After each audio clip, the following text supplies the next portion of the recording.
it's just so special for such our club, mate, our club. Lastly, after 57 years of pain, it's coming home. Hey there, TJ here, and welcome to Yeahthedees.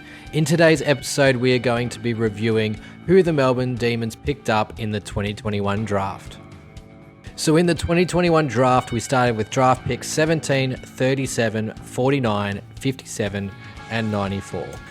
So we picked up Jacob van Ruin, Blake Howes, and Taj Woden in the draft. With no bids coming for Taj, it means we were able to trade out our two middle picks for future picks with Adelaide and St Kilda. That very late pick ended up coming in and was pick 65. After that, we also added Judd McVeigh and Andy Montez Wakefield from the rookie draft, but more on them shortly. Let's start with our first round pickup, Jacob van Ruin. We got Jacob at pick 19. He's 193 centimetres tall and 91 kilograms. He's a tall defender or forward from WA and played a lot of footy for Claremont. He's a very competitive swingman that can play at both ends and has been compared to Michael Hurley and Josh Bruce. In Melbourne terms, he reminds me a bit of a Tom McDonald or even a Harrison Petty type player. He loves to intercept mark when playing in the back line, spoils a bit like Jake Lever, and has a similar kicking and marking action to Tom McDonald, just it's a bit looser. I've also noticed that he absolutely loves a contest. His talent as a backman was on show in an outstanding game for WA in the NAB AFL Challenge match against South Australia. He took 8 marks and had 12 disposals in an eye-catching performance, then swung forward in the final moments of the Toyota AFL Grand Final curtain raiser to kick the winning goal for his state. He kicked 34 goals in 9 games at Colt level in WA and missed a bunch of games with glandular fever. He has very strong body work, great ground awareness, and is always looking to bring his teammates into the game. Big ticks is for his marking, kicking, strength, versatility, and leadership. Jason Taylor has mentioned we were looking at him mainly as a key forward. On to Blake Howes, who we picked up with pick 39. He's 190 centimetres and 79 kilos from Victoria. He was playing with the Sandringham Dragons and can play as a forward or a midfielder. Now, Jason Taylor considered picking Blake Howes at pick 19. He was predicted to go at 19 in 4 phantom drafts. So how good is it that we ended up with both Van Ruin and Howes? If we had gone the other way, there was no way that Van Ruin would have been there at pick 39. So that's just some really good drafting from the Melbourne team. So Blake Howes is a medium forward who has also shown the versatility to adapt well to playing on the wing, using his lively speed and thrilling marking to great effect, and he's been likened to a Jack Gunston. So I guess the Melbourne equivalent would be Bailey Fritsch, but as a player who can play a bit more up the wing, which is interesting. He averaged 16 disposals and a goal a game across 7 matches for the Sandringham Dragons. He ended up on Team of the Year honours with his performances. Big ticks for his penetrating kick, strong mark, he's great in the air, has good athleticism and speed for a taller player. Jason Taylor has indicated they will start him on the wing and in the midfield to see him develop from there initially, which I'm sure he'll be happy with because it's noted that he loves playing on the wing. On to our last pickup, and it's son of Shane, Taj Woden.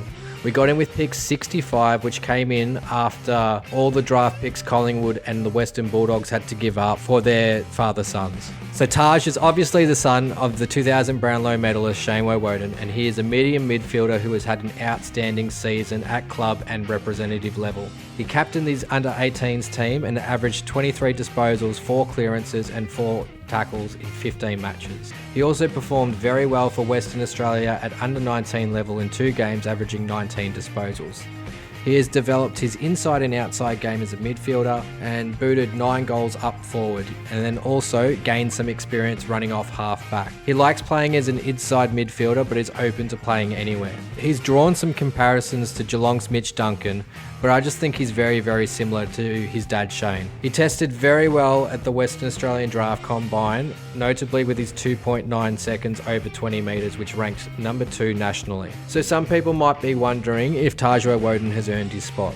Jason Taylor said it was a difficult decision because of sentiment, but you can't allow that to influence. There's always a little bit of wrestle with it, but when they were in the final decisions, you just have to put them in order. You would like it to be sentimental, but the short answer is no, there was no sentiment that came into it. So it seems like Taj really did earn his spot there. Jason Taylor also mentioned that Taj has the ability to improve on little facets of his game, and we know he's trying to improve on that. That's a really good sign for anyone in life, but certainly in football, it's a great indicator that he's putting time and effort into his game, and that's all we can really ask. Because of that, we feel Taj will be someone who can complement our program because he'll come in every day and try to get better. These are the type of people we need to keep bringing in. So it looks great for Taj. It looks like he's going to get the chance to improve himself as a player. Big ticks for me is that he has a high footy IQ. He's very clean below his knees with one-touch hands. He's impressive with his ball use on both feet and is great at overlap running. Now in the rookie draft, we first picked up Judd McVeigh. He's 182 centimetres and played for East Fremantle as well,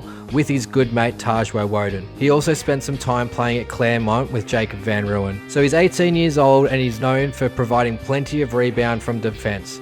He'll complement the likes of Trent Rivers, Jake Bowie and Christian Salem with his similar style of play. He's very clean at ground level and it has great composure like the aforementioned group of players. Our other rookie draft pick was Andy Monez Wakefield as a Category B rookie. He's 180 centimetres and played for the Northern Territory Thunder. Monez Wakefield, who comes from our designated region in the Northern Territory, has been able to join us through the rookie draft according to the AFL's NGA rules. He's known for his cleanliness with the ball and ability to hit up targets with short precision kicking. He has great agility and ability to maneuver through contests, and it's going to be exciting to watch him develop over the years. He might be a midfielder, but he could also be used as a small forward, and that might be where he provides the best value for us at the D's. So now with the draft over, we've pretty much got our entire list changed over with 8 players going out and 6 players coming in. I've included Luke Dunstan in this just so you can see all the players that we've brought in. So that's Nathan Jones, Neville Jetta, Aaron Vandenberg, Jay Lockhart, and then Nitschke, Bradkey, Hoare and De Clace all leaving the D's this year. So now we've got Jacob Van Ruin, Blake House, Tajwo Woden, Judd McAvee, Andy Monez Wakefield, and then we also got Luke Dunstan as a delisted free agent. We now take these 2 futures into next year's draft, which I think is a good option. So that's it for the draft wrap up. Thank you for watching or listening. Please like and subscribe and let me know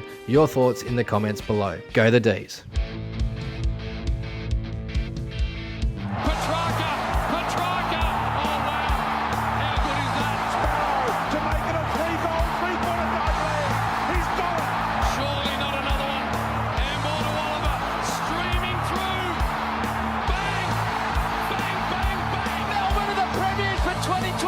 And it's just so special for such our club, mate, our club. Lastly, after 57 years of pain, it's coming home.